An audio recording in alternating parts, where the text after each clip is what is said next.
Hey guys, in part 2 of the Step 3 review series, we're going to go through some random topics that I think are going to be high yield on the test and try to understand them as best we can. So let's start off with a syndrome called Pulmonary Renal Syndrome.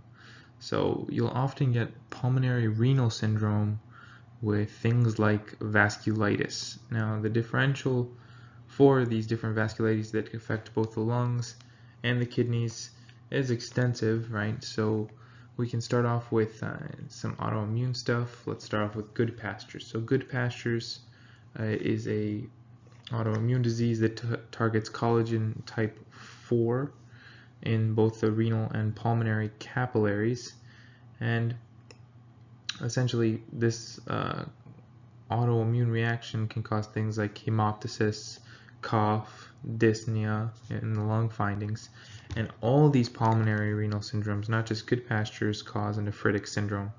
So if you're looking at nephrotic versus nephritic on the test, all pulmonary plus renal will be nephritic. Alright, so in this disease, you're going to have proliferative glomerulonephritis that's causing your nephritic syndrome, and you're going to see those anti-GBM antibodies on immunostaining.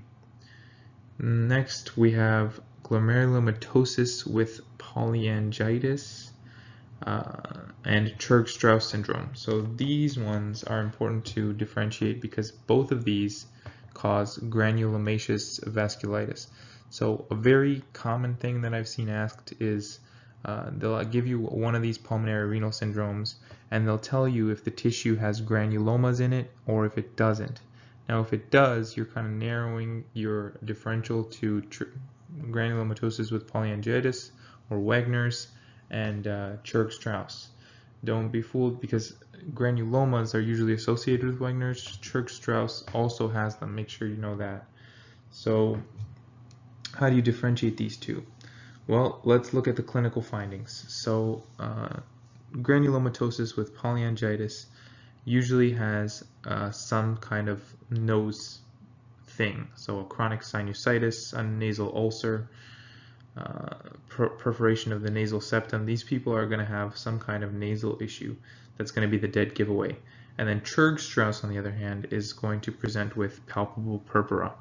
So you'll have those palpable dark purple spots on usually the anterior shins is where they like to put them. And also you can have asthma and rhinitis because they're associated. It's an IgA sort of associated disease. And in the kidneys, so in the kidneys for glomerulomatosis with polyangiitis, I should just start calling it Wegener's, is segmental glomerulonephritis, and for Churg-Strauss it's going to be necrotizing glomerulonephritis, focal segmental necrotizing glomerulonephritis. Now I doubt they'll go into that much detail on the test, but it's just something good to know. And you really, if you're lucky enough and they give you an ANCA, that kind of kills the diagnosis for you right there, because you know Wegener's has the C ANCA and Churg-Strauss has the P ANCA with peripheral eosinophilia. Now, let's say instead of the granulomatous tissue, they give you a palpable purpura as your pulmonary renal symptom. Now, there's two things that have palpable purpura. They're very commonly tested. So Churg-Strauss has the palpable purpura, and so does microscopic polyangitis. So now we have to differentiate between those two. So microscopic polyangiitis does not have granulomas. That's going to be your clench. If they give you that, you're set. And they're both P ANCA associated, so that won't help you much. And basically the other thing that could help you a little bit is that microscopic polyangiitis, the respiratory symptoms are usually pretty mild. So you won't have an associated asthma, you won't have usually associated rhinitis. This is more of a nephritic picture with very mild respiratory symptoms. And that's going to help differentiate the two. But the ones I've seen focused on are the granulomatous tissues, and then the palpable purpura, they share those. So Look for the granulomas in the question stem to differentiate between microscopic polyangitis and Churg-Strauss. And then finally, another pulmonary renal syndrome is lupus. This is a connective tissue disease. You'll see the malar rash, the anemia, the joint pain, potentially pleuritis. And on the laboratory findings, you'll have the anti-double-stranded DNA, low complement, and the nephritic picture is diffuse proliferative glomerulonephritis. So you'll see they'll usually tell you the histological findings. Sometimes they might show them to you as well, but from the questions I've seen, they usually let you know in the stem. Okay, so important here, pulmonary renal syndromes. Know how to differentiate between Wegener's and Churg-Strauss. All right, in Wegener's, you're gonna have the Cianca, Churg-Strauss is Pianca. They both have granulomatous tissue. Wegener's has the nose findings. Know how to differentiate between Churg-Strauss and microscopic polyangitis. They both have Pianca, so that's not going to help you. They both have palpable purpura, but the microscopic polyangitis has necrotizing vasculitis with no granulomas. So it's important to note here, no granulomas. All right, so what else should we talk about? Let's talk about Parkinson's plus syndromes. This is a fun topic they like to test because people don't usually focus on it, and it's kind of like rare in some cases. I don't know when the last time I saw progressive supernuclear palsy was. But let's go through them. So there's 4 Parkinson's plus syndromes. There's multi-system atrophy, progressive supernuclear palsy, cortico-basal degeneration, and dementia with Lewy bodies. Now, out of all of these, dementia with Lewy bodies is probably the one I've seen the most of. So you're going to have the Parkinson's disease, you're going to have the cerebral atrophy. These people have Lewy bodies in their biopsy, and they also have that classic finding where you have hallucinations as a clinical presentation. Those visual hallucinations usually towards the nighttime. Now, going back to the top of our list, we have multiple system atrophy. So these are usually with multiple system atrophy, you'll find motor abnormalities, and you'll also find autonomic dysfunction. So this is the person that stands up and has syncope. This is the person that is having problems with their autonomic nervous system, not able to control urination, defecation. It's kind of rare. It's an adult onset neurodegenerative problem. And so you're looking for things like orthostatic hypotension, urinary incontinence, erectile dysfunction, on top of your Parkinson's symptoms like tremor and ataxia. And remember one thing about Parkinson's, it usually starts as a unilateral tremor. So they'll try to trick you with that. They'll give you a bilateral tremor or something like that, and they'll make you try to think it's a physiologic when it's really Parkinson's. So look for the gait and look for the unilateral tremor. And this is primarily a clinical diagnosis. Parkinson's is primarily a clinical diagnosis, and so is multiple system atrophy. Okay, and on the MRI, one of the key buzzwords they like to include is the hot cross bun sign. Now, this is in reference to really a hyperintensity on the T2 MRI of the pons that looks like a cross. So personally, I've never seen it, but just if you see a cross-like image on an MRI, especially if it's T2 weighted, you can put this on your differential. So how do you treat this? Well, really there's it's mostly kind of supportive. For the orthostatic hypotension, you want to give compression stockings. You can give midodrine. For the bladder control, so you treat individually. You can treat bladder control with oxybutynin, the dystonia with physical therapy, and the sleep disorders with melatonin. Next we have progressive supernuclear palsy. which if they're really mean, they'll call it Steele-Richardson-Ozlowski syndrome, but I really doubt that. So progressive supranuclear palsy is a vertical gaze palsy. Remember, if you have a pinealoma, that's also going to cause vertical gaze palsy, where your eyes are kind of fixed down like a setting sun. So you have a fixed downward gaze, postural instability, and usually you'll also have something like a frontal lobe abnormality where you have a disinhibition and impaired reasoning.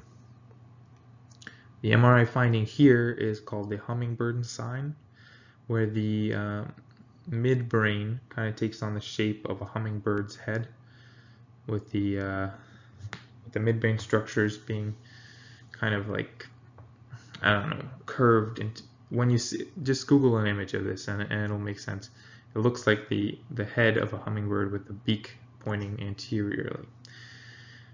So hummingbird sign is the MRI finding for progressive supranuclear palsy. These people will not be able to look up and they'll have disinhibition. Next, we have cortical basal degeneration, CBD. This one is fun because it's associated with alien limb phenomena.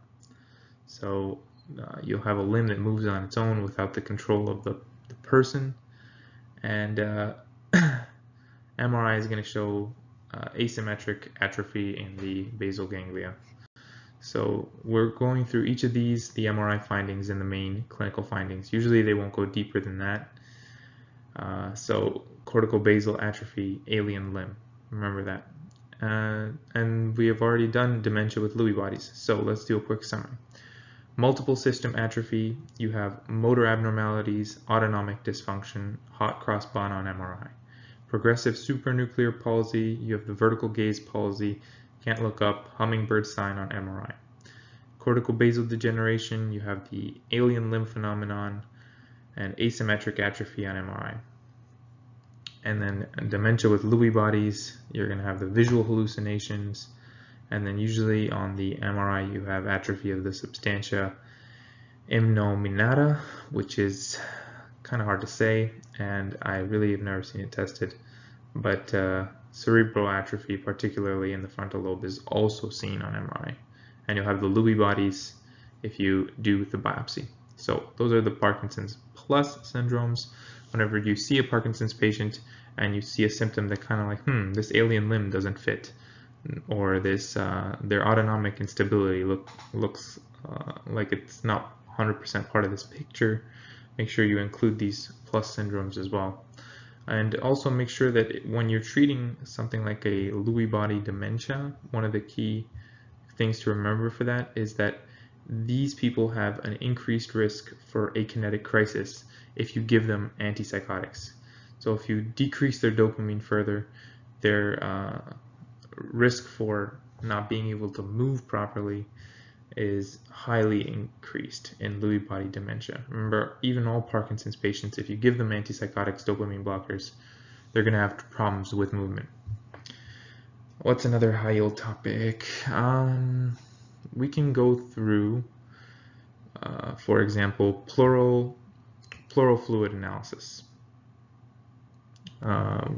So things that they like to ask for fluids in the body, things that you drain, and when you're looking at the analysis, I think they like to ask pleural fluid, they like to ask ascites fluid, and we can also do lumbar puncture.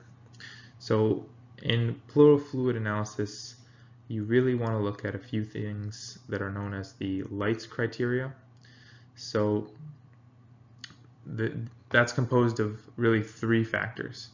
So the pleural fluid protein ratio, serum. So all of these protein ratios are compared to serum. So whenever you see, for example, if a question gives you pleural protein, always look, and because they'll give it the serum protein in a separate list because they like to separate it out, make sure you know what you're looking for. So look at the difference between the serum protein and the pleural protein, and you're really differentiating here between transudative and exudative findings. And transudative is kind of a less protein-rich fluid, so your serum protein is going to be higher than your pleural protein, and the ratio here to look out for is 0.5. So if the pleural protein is higher than 0.5 or half the level of your serum protein, then you know that that's protein rich, it's exudative, sorry. So next one is LDH. So LDH here is lactate dehydrogenase. This is kind of one of the enzymes that catalyzes the conversion of lactate to pyruvate. It's used for really like a kind of bacterial metabolism, and you'll see it in anaerobic metabolism as well. So the LDH here, the ratio is 0.6. So remember 0.5, 0.6, they're really kind of sequential. And if the LDH is greater than 0.6 of the serum LDH, then you know you have a exudative effusion. So always if the pleural protein or the pleural LDH is greater than the ratio, then you have transudative. So greater than 0.5 protein, you have transudative for pleural effusion. Greater than 0.6 LDH, then you have transudative for LDH in pleural effusion. So the ratio for LDH, usually you're not going to find something like 0.7. It's usually a lot greater than 1, especially in the cases of malignant pleural effusion. That tissue is growing so fast that it's really dependent on anaerobic metabolism, so the LDH is going to be pretty high. And the other criteria is, the last criteria is pleural fluid LDH greater than 2/3 of the upper limit of serum LDH. So the upper limit of serum LDH, I forget the exact number. This one, it's kind of redundant if you already have the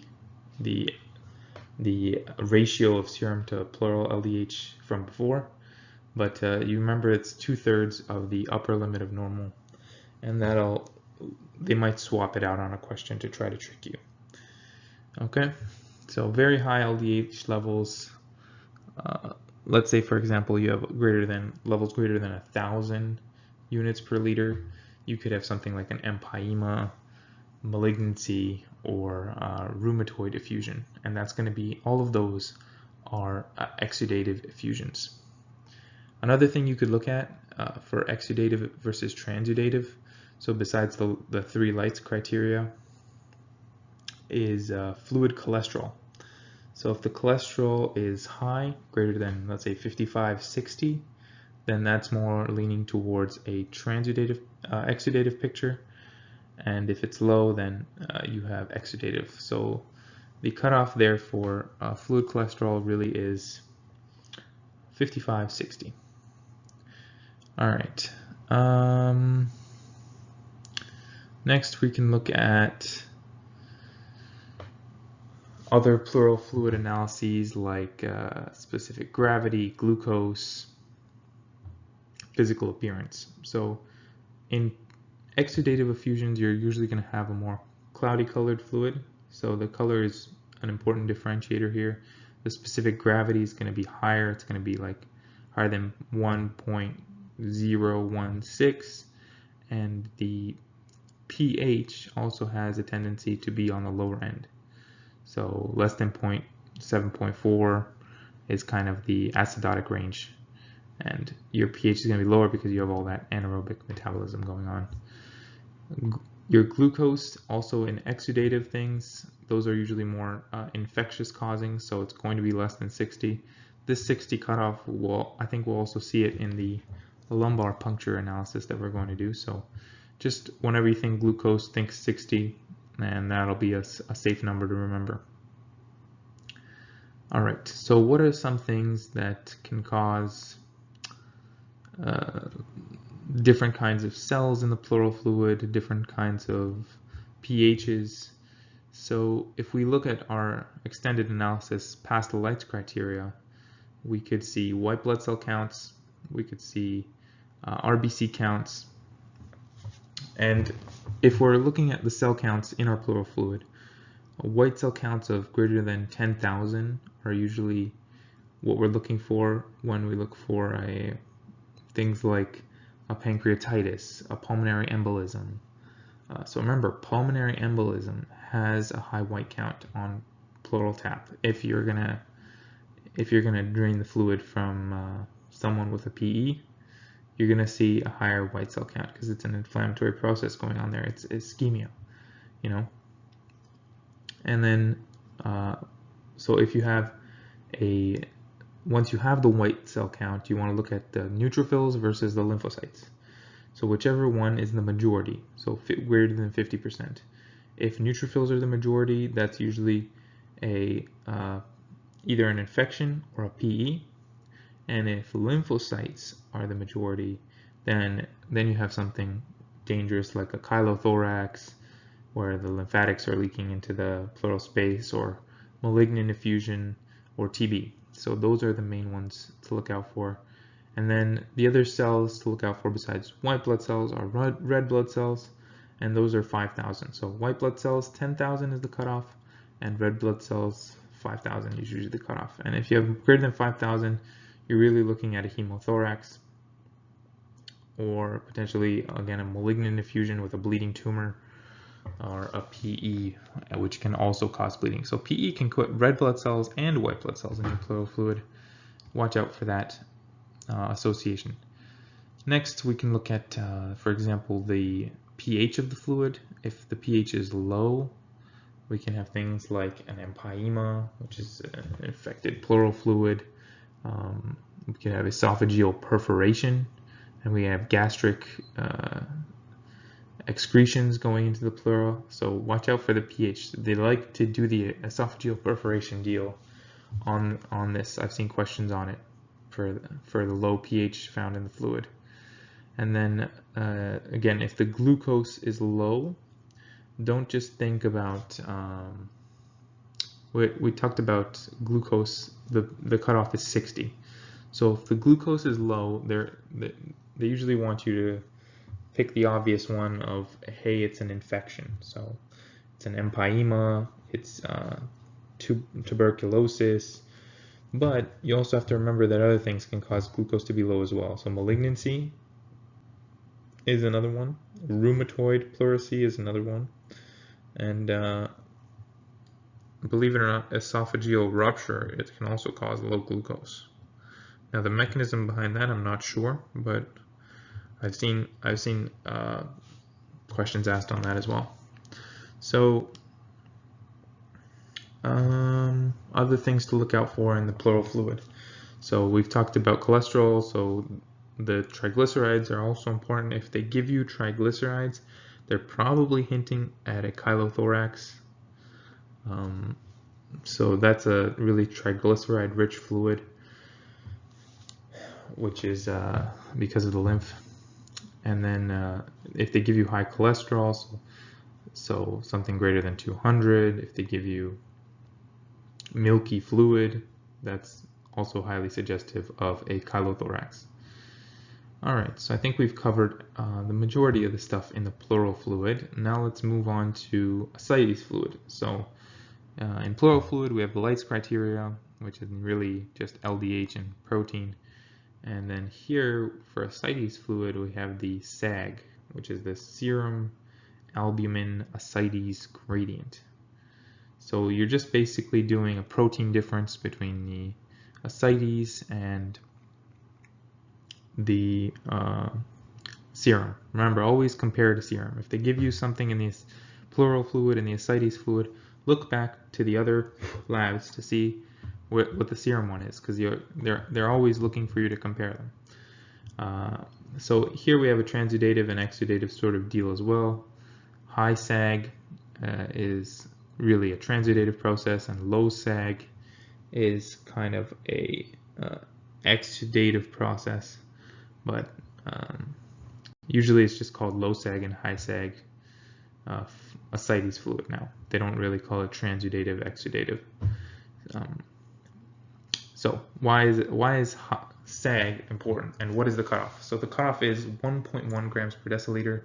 If it's high, the serum albumin is higher than the ascites albumin, and that tells you that the protein in the ascites is lower, right? So that's transudative. You just have to kind of reason through this. And if it's low, the serum albumin is lower than the ascites albumin, and then you have a exudative kind of process. But don't always depend on the exudate, because there's things that can trip you up. Remember, protein in the serum can also go down with things like nephrotic syndrome, where you pee out albumin, things like liver disease, where you don't make enough albumin. Protein losing enteropathies can also do that.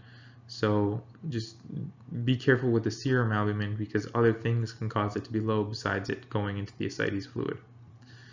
Alright, so things that can cause high Sag ascites.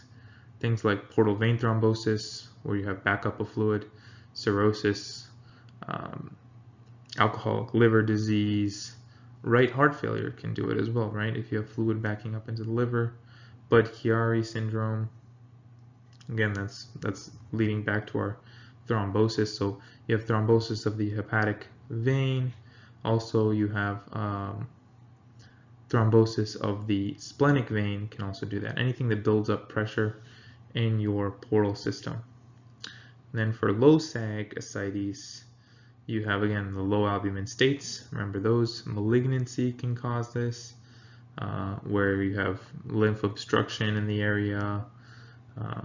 The carcinoma can increase proteins in the ascites, so that'll boost it up. Tuberculosis is a very common infection for low Sag ascites, and pancreatitis can also do this as well, because pancreatic fluid is very rich in enzymes and proteins, so which will increase your albumin in the fluid. So this is all osmotic gradient related, and remember Sag for ascites. Okay, and now our third fluid analysis that we're going to look at is the lumbar puncture. So this one is, I think, one of the more complicated fluid analyses to look through. It has more factors, has opening pressure, it has cell type and number, which is similar to our previous discussions. There's a lactate, there's a protein, there's a glucose, and you have to know a little bit about what the normal is to know if it's high or low. So remember, our glucose is usually around 60. Our protein, you can kind of estimate it to be around 30 for normal. So I'm just giving you a number to hook onto. Usually there's a range like 15 to 45 for protein, but if you hook on to 30, they usually won't give you a number that's kind of close to normal. They'll give you something that's a little bit ways off, so they can lead you down the right path. And then the lactate, lactate in CSF is usually around maybe 1.5. So everything is in like multiples of 3, 60, 30, 1.5, if you can remember that, and then 15 for the opening pressure. Usually the opening pressure is less than 15. So let's go through the numbers again. Opening pressure, 15. Cell number, this is usually white cells, red cells. Those are both less than 5. Lactate 1.5, protein 30, and glucose 60. Okay, so let's go through some common findings in CSF-related diseases. Things like multiple sclerosis. So what are you going to see in multiple sclerosis? You're going to see increased white cells in the CSF, and then the rest of the CSF is going to be normal. So you're going to have normal glucose, normal protein. The protein might be a little bit higher, but it's not going to be hugely elevated. So if you see an isolated, just high white blood cells, everything else looks fine, multiple sclerosis on your differential there. Gbs, Guillain-Barre Syndrome. So GBS is going to also have isolated high white cells, but in GBS you're going to see elevated proteins. So Guillain-Barre syndrome has a special type of protein level inside the CSF.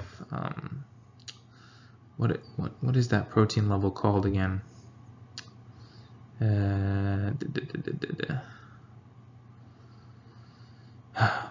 It's a special type of protein.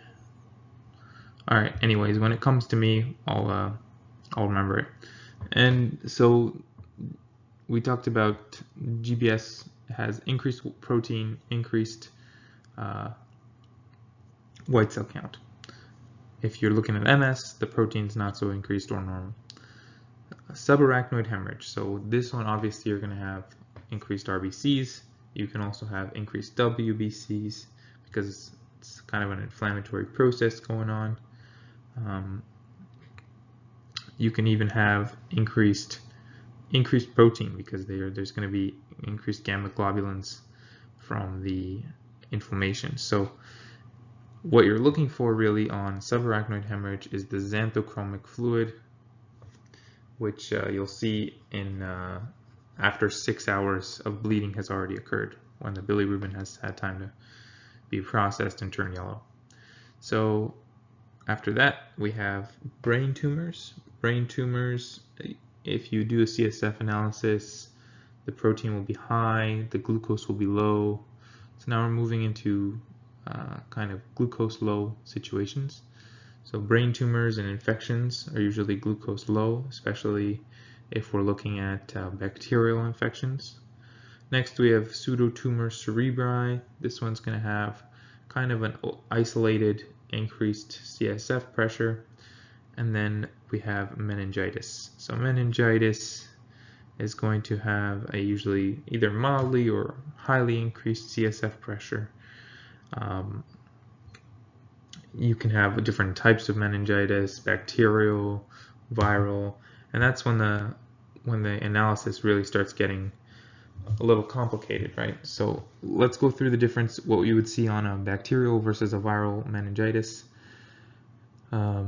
If you're in bacterial meningitis land, you're usually going to have a cloudy fluid. It's going to have significant leukocyte count, with granulocytes as the predominant white blood cell, versus viral, you'll have lymphocytes as the predominant white cell.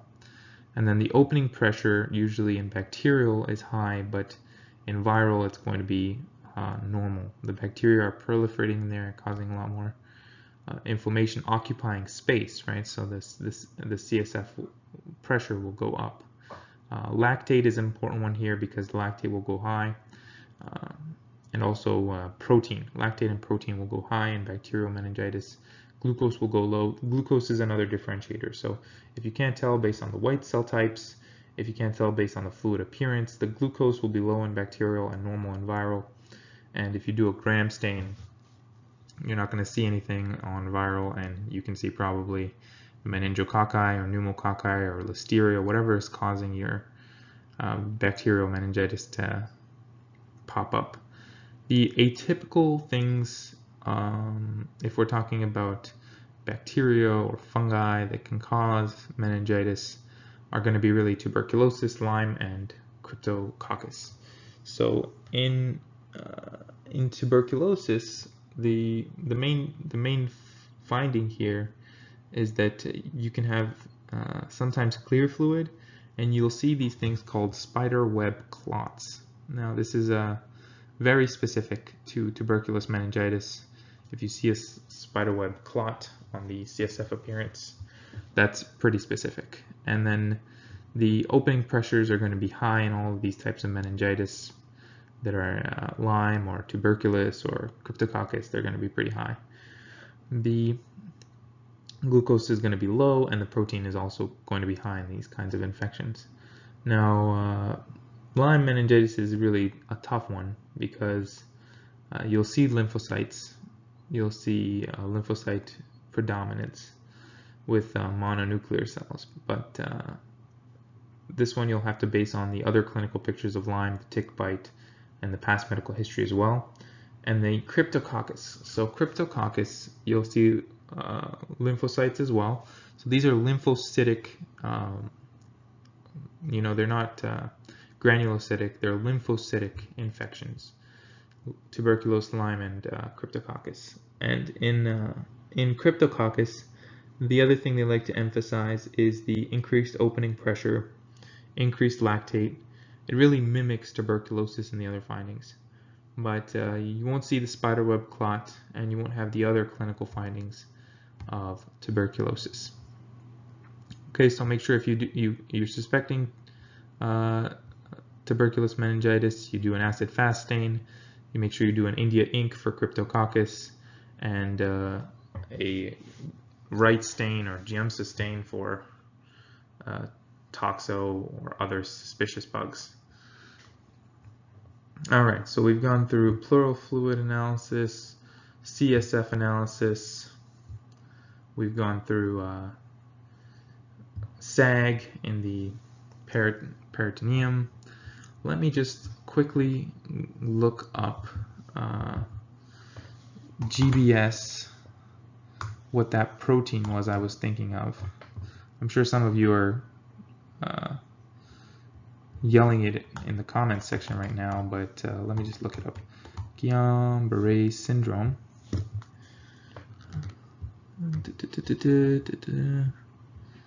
Diagnostics.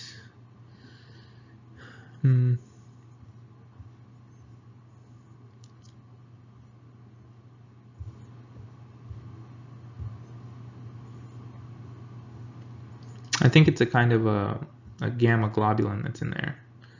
You have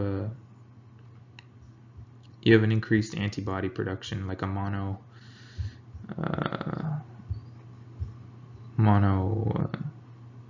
single type of immunoglobulin that's found predominantly in the CSF for GBS. If you know it, you can put it in the comments section. I'll read a little bit more, but just to not make this video extremely long, I'm going to cut this off here. Hopefully this was helpful, and I'll see you in the next one.